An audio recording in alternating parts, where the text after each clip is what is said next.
And the second master in charge was Mr. Thorne, who lived in Fairview Road.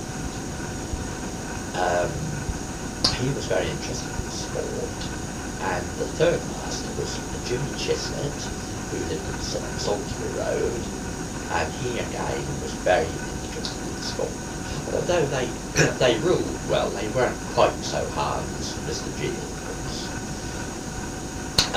Also at the school there was a Miss White who lived in Church Street, and as I say, there were several other teachers there. But they all lived locally, obviously, all part of the community. Oh yes, yes. As far as I personally was concerned, I was never very outstanding anything. I don't think, just average, I suppose. The only thing I did excel in was mathematics. Right through my school life, I seemed to have a flair for figures, and I could always remember in various classes throughout the school, teacher would put an example on the board, he'd look at me and say, "John, is that all right?" And I would say yes, or I might say, "Well, I don't think so. The answer's not quite right there. You've got a fault in the bottom line or something." He'd look again, "Yes, John, you were right."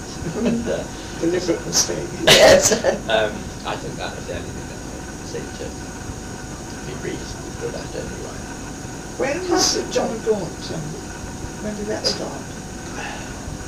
No, John Gaunt started in 1972. Nobody's given me a date for that so far. No. That's in huge dated that. Is it in this book? Right, check that. He's got all these dates and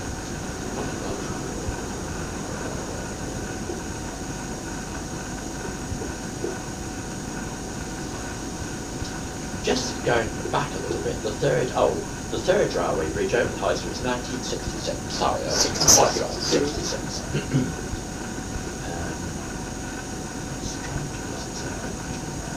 Oh, here we are. John Osborne School, 1963.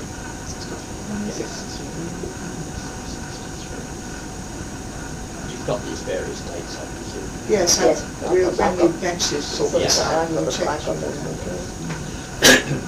So that just tells you a little bit about the school. And how many pupils at that stage?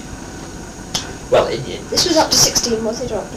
Well, in the senior school, yes, Fairview 14. Road. 14. It's 40, something like 14. that. Thinking of the infant school, say an average of 25 in a class, there was about 75 over there. There were about 7 classes, or 8 classes in the senior school. Average of 30 in a class to 40, something like that. That's only what I'm guessing.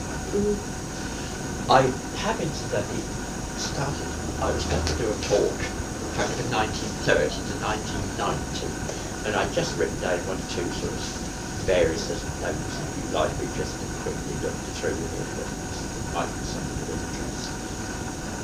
Oh yes, it was the old National School in the High Street. Have you got any, has anybody mentioned that to you?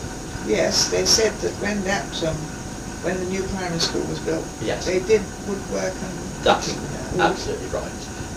Cookery took place upstairs and woodwork took place downstairs. In fact, I attended woodwork classes in the downstairs part. And it was an ARP post or something. That's right. I also got involved in that during the war. I didn't actually join the services because I wasn't fit at that time.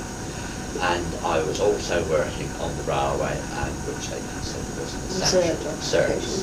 So hence I didn't join the forces. But I was also involved in this ARP control centre, and that was at the back of this building.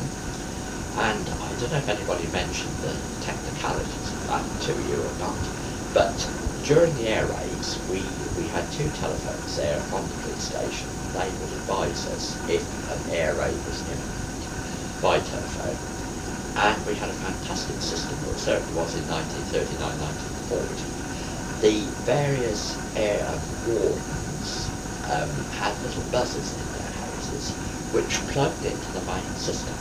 And for that to be operated in those days was fantastic. This chap in the High Street devised a system, a Mr. Percy, who lived at Friars Park in the High Street. The house is now Wilton House. And he devised a system, and we pressed a buzzer for 5 seconds or something like that. And this would ring these little buzzers in the various houses, and I can't remember how many there were. And then we, at the end of the air raid, when it was clear, we would press another little buzzer and another little button, and this would give a different tone to the buzzer sound it was throughout the town. And that was when the wardens and various people knew that the air raid was over. Well, it was very advanced, wasn't it? Yes. Yes, it was manned 24 hours a day, of course, Mm-hmm. and I did various weekends, or whenever I wasn't working, you know, but I did volunteer to help at the school.